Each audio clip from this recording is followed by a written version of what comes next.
नमस्कार, बहुत स्वागत है आपका। आपके साथ में हूं शुभम सिंह। सबसे पहले बात करते हैं आत्मनिर्भर भारत की। इस मुहिम में एक के बाद एक स्वदेशी वॉरशिप नौसेना को सौंपे जा रहे हैं। Nilgiri class stealth frigate Udaygiri भी 1 जुलाई को नौसेना को सौंपा गया था।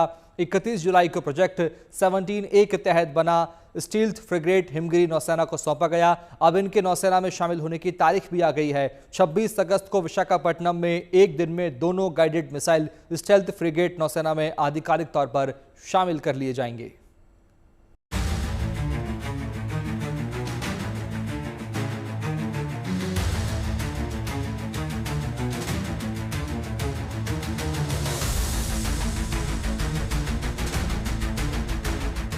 भारतीय नौसेना की ताकत बढ़ाने वाली अच्छी खबर यह है कि एक दिन में 2 वॉरशिप नेवी में शामिल होने जा रहे हैं।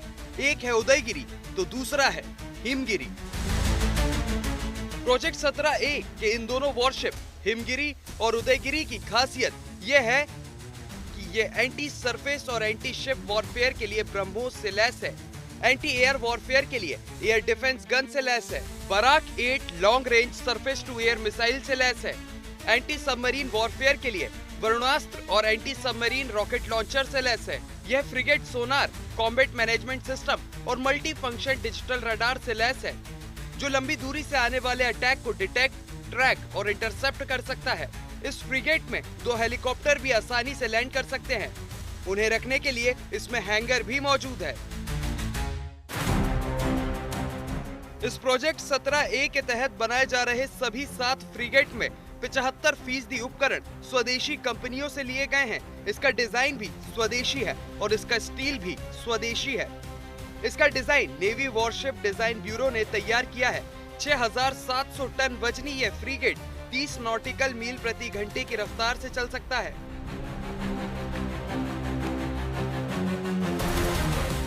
प्रोजेक्ट 17A के सभी वॉरशिप शिवालिक क्लास फ्रिगेट से 5% बड़े हैं। चीन और पाकिस्तान का गठजोड़ समंदर में भी तेजी से बढ़ रहा है। पाकिस्तान की नेवी को चीन शक्ल देने में जुटा है। नए वॉरशिप और सबमरीन से उसकी ताकत बढ़ा रहा है। वहीं भारत ने आत्मनिर्भरता के तहत साल 2047 तक पूरी तरह से आत्मनिर्भर नेवी बनने की रफ्तार को तेज कर दिया है और हिमगिरी और उदयगिरी उसी कड़ी का हिस्सा है। Shivani Sharma, good news today. समंदर के शेरों की बात के बाद अब जंगल के शेरों की बात कर लेते हैं। आज विश्व शेर दिवस है। हर साल यानी आज 10 अगस्त को मनाया जाने वाला विश्व शेर दिवस हमें राजसी और अद्वितीय शेरों की महत्ता और उनकी विलुप्त होती खतरे की याद दिलाता है। और जंगल के राजा कहे जाने वाले शेर शक्ति, शान और आकर्षण के प्रतीक हैं, जिन्होंने सदियों से मानव कल्पना को मोहित किया है। आज देश भर में मनाए जा रहे विश्व शेर दिवस की बात करते हैं और बताते हैं कि आपको कितने बढ़ गए हैं देश में शेर।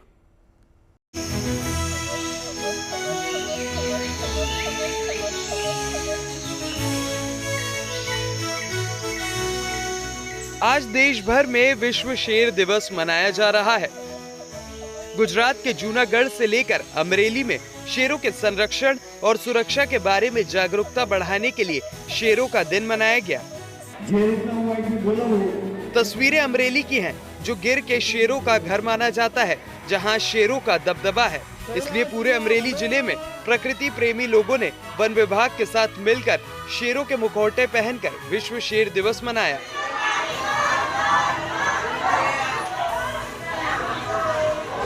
बचाओ, जंगल बचाओ, सिंह बचाओ। अमरेली के राजुला तालुका में एक शेर स्मारक तक मौजूद है, जहां लोगों की शेरों में अनोखी आस्था है और वो उनकी पूजा करते हैं।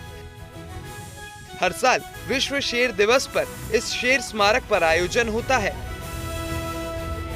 पूरी दुनिया के अंदर एक ही लाइनेस का मंदिर है, वो भेरे गांव के अंदर है। 2014 के अंदर 2 लाइनेस ट्रेन एक्सीडेंट में आ गए थे, तो यहाँ के पर्यावरण के लोग, मालधारी हो सिंहण बहुत पॉपुलर थी, तो उसके मान में यहाँ भेराई में पूरी दुनिया के अंदर एक ही लाइनेस मंदिर बनाया गया हुआ है। तो आज के दिन हम लोग सिंह चालीसा का आयोजन करते हैं, सत्यनारायण बापा की कथा का आयोजन करते हैं और महाआरती गांव वालों मालधारियों, सिंह प्रेमियों, सब पत्रकार सब मिल के आज के दिन के लिए हम यहाँ पे प्रोग्राम करते हैं। और ये ही दिखाता है कि लायन और आदमी के बीच में कितना प्यार है, प्रेम है, उसका एक सिंबल है ये एक बात पूरे भारत भर के अंदर अब कहीं पर जाओ, हिंदू धर्म हो, मुस्लिम धर्म हो, सभी देवता देवी देवताओं का मंदिर बनता है। लेकिन हमारे गुजरात में राजूला में भेराई के अंदर 2014 के अंदर एक घटना घटी थी। ट्रेन के अंदर 2 शेरनी का एक्सीडेंट हुआ था, जिनके हिसाब से 2 शेरनी रूप व सुंदरी जैसे कि उनका नाम था, उनका देहांत हुआ था। उनके हिसाब से वहाँ के किसान लोगों ने मिलकर एक मंदिर बनाया, वहाँ पर शेर को अंदर बिठाया गया। आज के दिन उसको विश्व शेर के दिन के हिसाब से वहाँ पर आरती पूजा पाठ होती है और शेर चालीसा भी बोली जाती है। जंगल के राजा एशियाई शेर के संरक्षण और सुरक्षा के बारे में जागरूकता बढ़ाने के लिए विश्व शेर दिवस का भव्य समारोह गुजरात में सौराष्ट्र के 11 जिलों में मनाया गया। ये राजसी पशु सौराष्ट्र के 11 जिलों में लगभग 35,000 वर्ग किलोमीटर के इलाके में अपने प्राकृतिक आवास में स्वतंत्र रूप से घूमते हैं। हम आपको बता दें कि गुजरात में शेरों की संख्या 2020 से अब तक 32% बढ़ी है, जो मई 2025 के शेरों की संख्या के अनुमान के मुताबिक 2020 में 674 से बढ़कर 2025 में 891 हो गई है।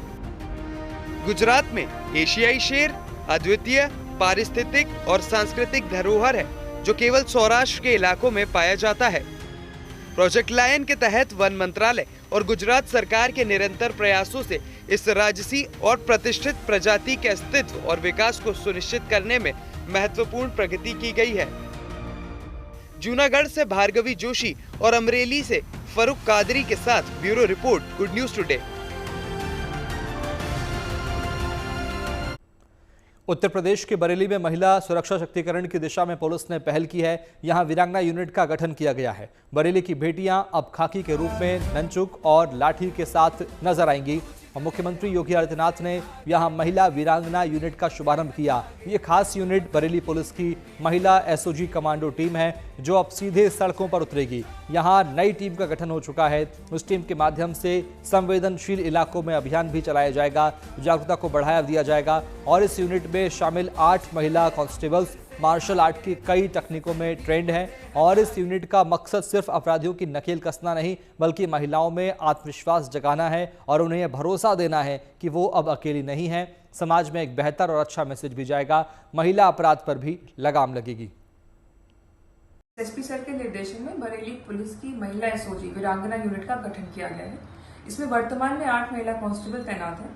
इनको विशेष रूप से weapon handling, mixed martial arts, self defence, crime analysis और सर्वेलेंस की ट्रेनिंग दी गई है। यूपी पुलिस की महिला संबंधी अपराध पर अंकुश लगाने की जो प्राथमिकता है, उस पर इनके द्वारा विशेष रूप से काम किया जाएगा। संवेदनशील स्थानों पर पेट्रोलिंग कर कॉन्फिडेंस बिल्डिंग का कार्य भी इनके द्वारा किया जाएगा और समय समय पर जितने भी विशेष अभियान चलाए जाते हैं उनमें भागीदारी कर इनके द्वारा योगदान दिया जाएगा। इस टीम को आगे चलकर हम और भी स्ट्रेंथन करेंगे। इसमें और ट्रेनिंग कॉम्पोनेंट्स ऐड किए जाएंगे और इनके द्वारा अन्य कार्य भी किए जाएंगे। और अब आपको तमिलनाडु के मदुरै से आदिपुरम फेस्टिवल और उत्तर पूर्व के राज्य मणिपुर के तंगमाई फेस्टिवल की तस्वीरें दिखाते हैं। मदुरै में जहां इस पर्व को मनाने के लिए हजारों लोग एकजुट हुए, तो वहीं मणिपुर के चूराचांदपुर में तंगमाई फेस्टिवल की धूम दिखी। लोग अच्छी फसल के लिए आयोजित हुए उत्सव में पारंपरिक नृत्य और संगीत पर थिरकते नजर आए। लोगों को प्रदूषण मुक्त माहौल मिले और साफ हवा मिले, इसके लिए अहमदाबाद में खास पहल की गई है और अनूठा इंतजाम किया गया है। शहर में अब अलग अलग जोन में ऑक्सीजन पार्क बनाए गए हैं। इनसे क्या फायदा होगा और यहाँ क्या क्या इंतजाम किए गए हैं, जानने के लिए देखिए सिंधु भवन रोड के ऑक्सीजन पार्क की झलक दिखाती है रिपोर्ट।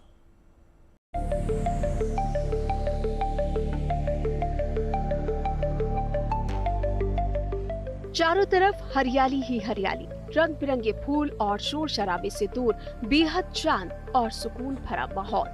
ये तस्वीर अहमदाबाद के ऑक्सीजन पार्क की है। शहर के लोगों को प्रदूषण से मुक्त माहौल मुहैया कराने के लिए ये खास पार्क बनाया गया है। पार्क में मौजूद कई प्रकार के पौधे, पेड़ और रंग बिरंगे फूलों को देखना अलग ही एहसास कराता है। यहाँ आने पर लोगों को कुदरत के करीब होने का अनुभव होता है। अहमदाबाद के अलग अलग इलाकों में अहमदाबाद नगर निगम द्वारा मियावाकी पद्धति के मुताबिक अलग अलग ऑक्सीजन पार्क तैयार किए गए हैं। फिलहाल मेरे आसपास में जो तस्वीरें आप देख पा रहे हैं ये है अहमदाबाद के सिंधु भवन रोड स्थित ऑक्सीजन पार्क की, जहां पे युवा, बच्चे और तमाम आयु के लोगों के लिए कुछ न कुछ अलग इस ऑक्सीजन पार्क में देखने को मिल रहा है। अहमदाबाद के सिंधु भवन रोड पर बने इस ऑक्सीजन पार्क में कसरत करने के लिए जिम की सुविधाएं हैं, तो साथ ही छोटे बच्चों के लिए खेल कूद के भी पर्याप्त इंतजाम है और इसके साथ ही एक छोटा सा तालाब और फाउंटेन भी यहाँ पर बनाया गया है, जो पार्क के माहौल को और भी ज्यादा खूबसूरत बना रहा है। पार्क में नीम, आम, आंवला, जामुन, बादाम, बेल, सागवान, शीशम और अमरूद समेत कई प्रकार के पेड़ पौधे लगाए गए हैं। इस ऑक्सीजन पार्क का निर्माण 27,200 वर्ग मीटर इलाके में किया गया है। इसमें हजारों किस्म के पेड़ पौधे और फूल देखे जा सकते हैं। पार्क के निर्माण में 9 करोड़ रुपए की लागत आई है, लेकिन लोगों की सेहत को इससे जो फायदा हो सकता है वो अनमोल है। मेरे आसपास में जिस प्रकार से आप देख रहे हैं, चारों तरफ ग्रीनरी ही ग्रीनरी यहाँ पे देखने को मिलता है। 1.67 लाख जो वृक्ष हैं, जो पेड़ हैं, वो यहाँ पे मौजूद हैं और अहमदाबाद में इसी तरह से अलग अलग इलाकों में ऑक्सीजन पार्क बनाए गए हैं और बच्चे हो या किसी भी उम्र के लोग हो, उनके लिए यहाँ पे खास कुछ न कुछ अलग चीज़ें हैं। लोग अपने परिवार के साथ यहाँ पे पहुँचते हैं और एक अलग ही आनंद लेते हैं और शुद्ध ऑक्सीजन यहाँ पे पाया जाता है। खास करके ये भी कहा जा रहा है कि बाहर जो आम टेम्परेचर होता है उससे लगभग 5 से 6 डिग्री टेम्परेचर की अनुभूति कम इस ऑक्सीजन पार्क के अंदर महसूस होती है। और आम लोगों के लिए ये पार्क हर दिन सुबह और शाम को 4-4 घंटे के लिए खोला जाता है, ताकि लोग यहां आकर सैर कर सके, मॉर्निंग और इवनिंग वॉक कर सके, योग और व्यायाम कर सके। सुरक्षा के लिए इस पार्क में सिक्योरिटी गार्ड भी तैनात हैं और जगह जगह CCTV कैमरे भी लगाए गए हैं। सिर्फ 10 रुपए की एंट्री फी देकर यहाँ आपकी सुविधाओं का लाभ लोग उठा सकते हैं। अहमदाबाद से अतुल तिवारी के साथ bureau report, good news today.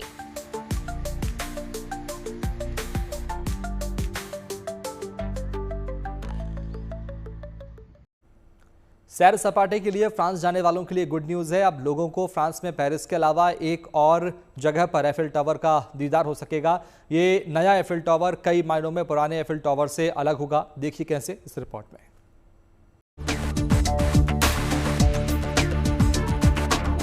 मशहूर आईफिल टावर देखने दुनिया भर से लोग फ्रांस की राजधानी पेरिस आते हैं और जो लोग पेरिस आते हैं वह भी आईफिल टावर का दीदार किए बगैर यहाँ से नहीं जाते हैं।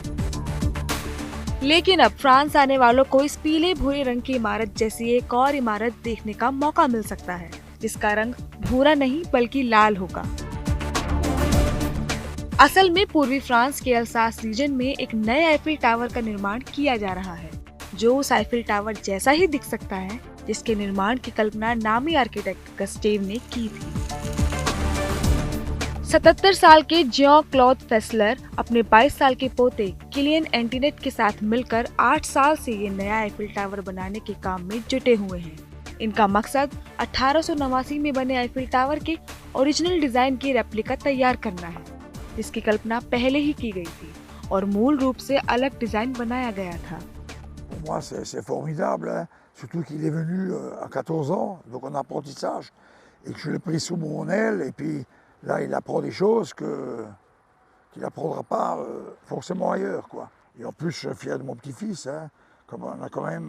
Après, ça va être dur pour moi, puisque lui, il va faire autre chose, et moi, et ça c'est dur.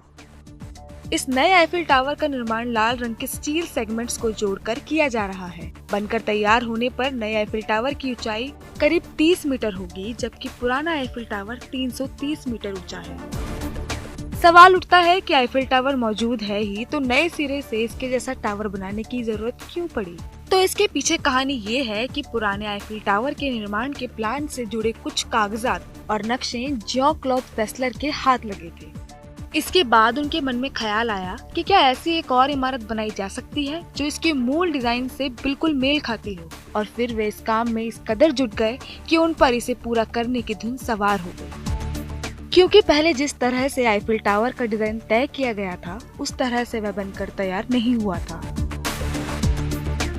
चलने फिरने से लाचार फेस्लर अपने पोते और सहयोगी की मदद से 8 साल से इस काम को पूरा करने में जी जान से जुटे हुए हैं और अब वह पल दूर नहीं जब इनका ये सपना साकार होने जा रहा है। फेस्लर ने नए आईफिल टावर का निर्माण कार्य पूरा करने के लिए 26 अगस्त की तारीख तय की। इसी दिन क्रेन की मदद से इसके ढांचे की बाकी हिस्सों को जोड़ा जाएगा और फिर फ्रांस में ही एक नया आईफिल टावर दुनिया के दीदार के लिए मौजूद होगा। खास बात यह है कि फेस्लर अपने ही खर्च और अपने ही औजारों से इस नए आईफिल टावर का निर्माण कर रहे हैं। इसके लिए कहीं और से इन्होंने कोई मदद नहीं ली है। बस इनका मकसद यही है कि ये सपना साकार हो जाए और ये गर्व से कह सकें कि आईफिल टावर इन्होंने खुद बनाया है। Bureau report, good news today.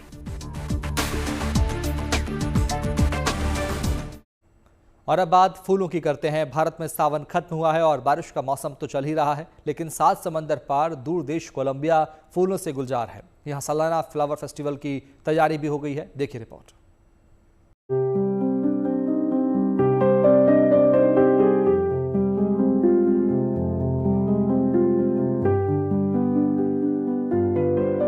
फूलों से गुलजार ये बाग किसी को भी बड़ी आसानी से आकर्षित करने वाला है। शानदार रंग बिरंगे फूलों से सजे इस बाग में सैर करने किसी का भी दिल बाग बाग हो सकता है, यानी खुश हो सकता है। ये तस्वीरें कोलंबिया के मेडेलिन इलाके के सेंटा एलेना के अनूठे गार्डन की है, जिसमें न जाने कितने किस्म के फूल देखे जा सकते हैं, उनकी सुगंध महसूस की जा सकती है और उनकी खूबसूरती का दीदार किया जा सकता है। ये बाग इस मायने में अनोखा है कि इसे बड़े करीने से सजाया गया है। इस तरीके से उसकी बनावट और सजावट देखते ही बनती है। दूर दूर से आने वाले सैलानी इस बाग की छटा देखकर मंत्रमुग्ध हो जाते हैं। सैलानी यहाँ पर सैर करने के लिए आते हैं तो यहाँ की छवियां उनके लिए यादगार बन जाती हैं और वे अपने मोबाइल कैमरों में इन्हें कैद करना नहीं भूलते। Contacto con la naturaleza es increíble, te da una paz, te da una alegría y salir de la ciudad, del ruido, no, y todo tan verde y tanta flor tan hermosa. Y este cultivo está espectacular, mucha variedad de flor y las tonalidades son hermosas. खास बात ये भी है कि इस इलाके में होने वाले सालाना पुष्पोत्सव के लिए इसी बाग के फूलों का इस्तेमाल किया जाता है। फूलों से यहाँ विशाल, शानदार और मनभावक आकृतियां बनाई जाती हैं, जो दुनिया भर में मशहूर हैं। इन्हें लोग पूरे इलाके में घुमाते हैं। तमाम कलाकार और फूलों की खेती से जुड़े लोग लंबे समय से सालाना फ्लावर फेस्टिवल की तैयारियां करते हैं। फूलों की यह कला एक और इलाके की सांस्कृतिक विरासत की झलक पेश करती है,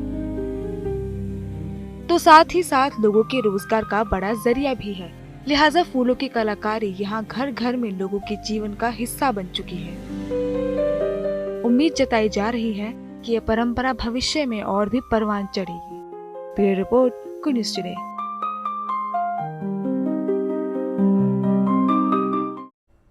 और अब आपको लेकर चलते हैं सपनों की दुनिया में। दिखाते हैं ऐसा नज़ारा जो आपके लिए किसी सपने से कम नहीं होगा। गुब्बारे उड़ाने का शौक तमाम लोगों को होता है और बहुत से लोग गुब्बारे में बैठकर आसमान की सैर करने के भी सपने देखते हैं। इंग्लैंड में इन दिनों ऐसे लोगों को अपना ये सपना पूरा करने का मौका मिल रहा है। कैसे, देखिए रिपोर्ट में।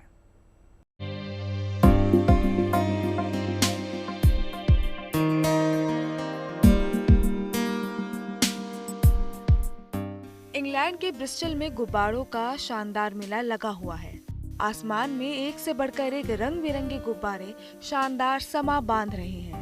ये मौका यहाँ पर हर साल होने वाले ब्रिस्टल इंटरनेशनल बलून फिएस्टा का है, जिसमें हॉट एयर बैलूनों की गजब की उड़ान होती है और दुनिया भर के लोग इसका मजा लेते हैं। इस बार इस कार्यक्रम में 100 से ज्यादा हॉट एयर बैलून्स को शामिल किया गया है, जिनकी उड़ान भले ही एक जैसी हो, लेकिन रंग रूप और डिजाइन कमाल की है। 3 दिन के इस उत्सव में हर तरफ बैलून उड़ाने वाले उत्साही लोगों की भीड़ जमा हुई दिखती है। तमाम लोग गुब्बारों में गैस भरकर उन्हें उड़ान के लिए तैयार करते हैं और फिर जब इनके गुब्बारे आसमान में हवा से बातें करते हैं तो माहौल देखने लायक होता है। इस महोत्सव का मुख्य आकर्षण रंगीन हॉट एयर बैलून की उड़ानें हैं। दुनिया भर लोग इन उड़ानों को देखने के लिए इकट्ठा होते हैं और कई बार खुद भी बैलून में उड़ान भरने का मजा लेते हैं। बैलूनिंग के शौकीन लोगों के लिए शानदार मौका है जिसका हर साल इंतजार रहता है। Bureau report, good news today. और अभी के लिए फिलहाल इतना ही। बाकी अच्छी खबरों के लिए आप देखते रहिए गुड न्यूज़ टुडे, क्योंकि अच्छी खबरों का सिलसिला यहाँ कभी नहीं थकता। नमस्कार।